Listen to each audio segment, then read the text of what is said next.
1961 সালে। তো তার জন্মদিন কিন্তু তার জন্মের পরই পালন করা হয়। সে জন্মেছে আমাদের মতো, সেও জন্মগ্রহণ করেছে, ঠিক আছে। এটা কি বলবো, এইটুকুই হয়তো আমাদের সাথে তার মিল, বাকিটা তিনি তার মতো গেছেন, আমরা আমাদের মতো যাচ্ছি। শুধু আমাদের সাথে মিল তার, তিনিও জন্মেছেন, আমরাও জন্মেছি। তো তার জন্মদিনটা পালন করা হয় প্রথম 1887 সালে, যখন তার বয়স হচ্ছে 26। এটা কেন পালন করা হয়, মজার গল্প আছে, ছোট্ট গল্প। ঠিক তার আগের বছর, মানে যখন রবীন্দ্রনাথ ঠাকুরের বয়স হচ্ছে 25, তখন রবীন্দ্রনাথ ঠাকুর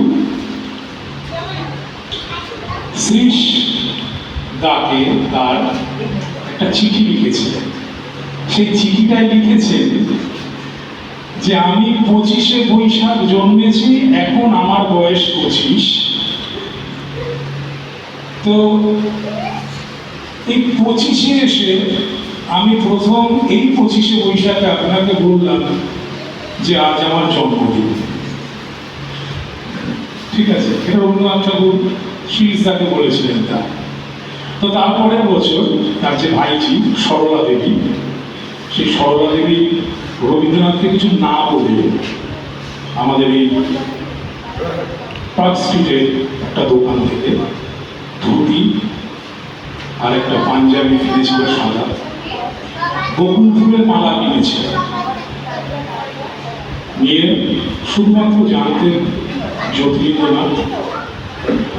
এটি নিয়ে ভোরবেলা জোড়াসাঁকো ঠাকুর বাড়িতে এসে রবীন্দ্রনাথ ঠাকুরের পায়ের কাছে ওটা রেখে বলেছিল যে আজ তোমার জন্মদিন।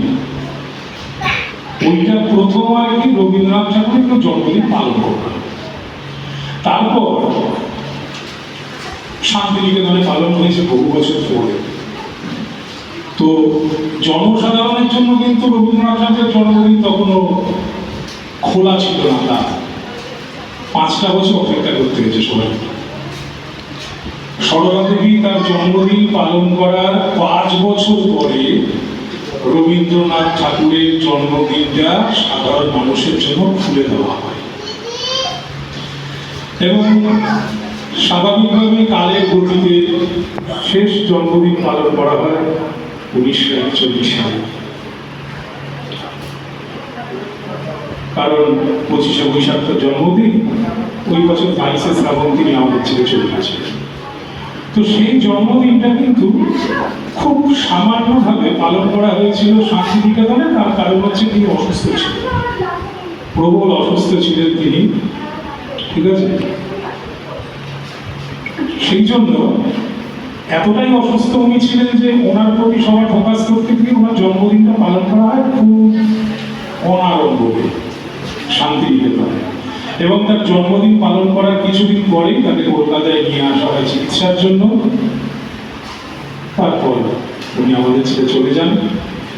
তো এটা হচ্ছে একজন কবিগুরু, যিনি একটা ইনস্টিটিউশন। আমরা ছোটবেলা থেকে পড়াশোনা করলে আমরা এমন একটা স্কুলে যাই যেখানে একটা করে ভূগোল পড়ানো হয়, একটা করে ইতিহাস পড়ানো হয়, বাংলা পড়ানো হয়, ইংরাজি পড়ানো হয়, বিভিন্ন সাবজেক্ট পড়ানো হয়।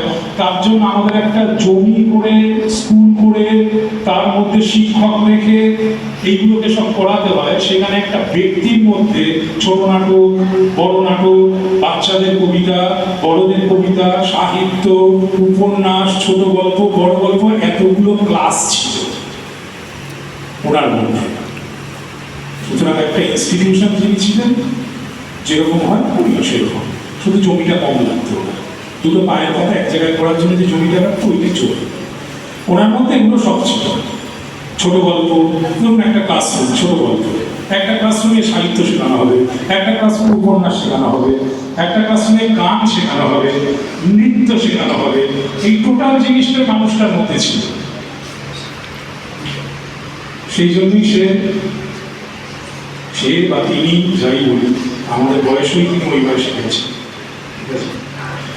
সেই জন্য তিনি যখন মানে এই রকম একটা প্রতিভা ওনার মধ্যে ছিল দেখি অনেকে জানেন, এটা আমি বলেছি, বা যারা জানেন না শুনেনি। যখন ট্রেনে করে ওনাকে গাড়িতে কোনো একটা নিয়ে আসা হচ্ছে অসুস্থ রবীন্দ্রনাথকে কলকাতায়, তখন একটা ছোট্ট মেয়ে একটা কাগজ বানিয়ে দিয়ে একটা সই চেয়েছিল আমার কাছে, যে আমার একটা সই দিন। অনেক লোকজন চারিদিকে রবীন্দ্রনাথ, তো বাচ্চা মেয়েটাকে দেখে তখন রবীন্দ্রনাথ কাগজটাকে নিয়ে বললেন, তাকে বলছে সই, চাই সই, তাই সই। এই তিনটে শব্দ লিখে উনি নিজ দিয়ে রবীন্দ্রনাথ ঠাকুর লিখে দিলেন। ওটাই ছিল আমার শেষ লেখা। এতগুলো প্রতিভা, এরকম একটা ব্রহ্মাস্ত্রর মতো ব্যক্তি সারা পৃথিবী, যাকে নিয়ে যে কোনো জায়গায় যে কোনো ভাবে চর্চা করতে পারে, এমনকি তার গানগুলোর মধ্যে তার কোনো শব্দও নেই, যেরকম খুশি গাইতে পারে, একদম একতারা দিয়ে শুরু করে স্প্যানিশ গিটার অব্দি। এরকম একটা লোকের, এরকম একটা ব্যক্তি জন্মদিন যে পালন করতে পারছি আমরা, এটাও যে কোনো শব্দ নেই, হয়তো রয়্যালিটি দিতে হবে। সেই জন্য আমরা যারা নাটক করি, থিয়েটার করি, যারা শিল্পের সাথে যুক্ত, তাদের কাছে এটা কিন্তু পরম তৃপ্তি। 10 জন লোক, 100 জন লোক, বিষয়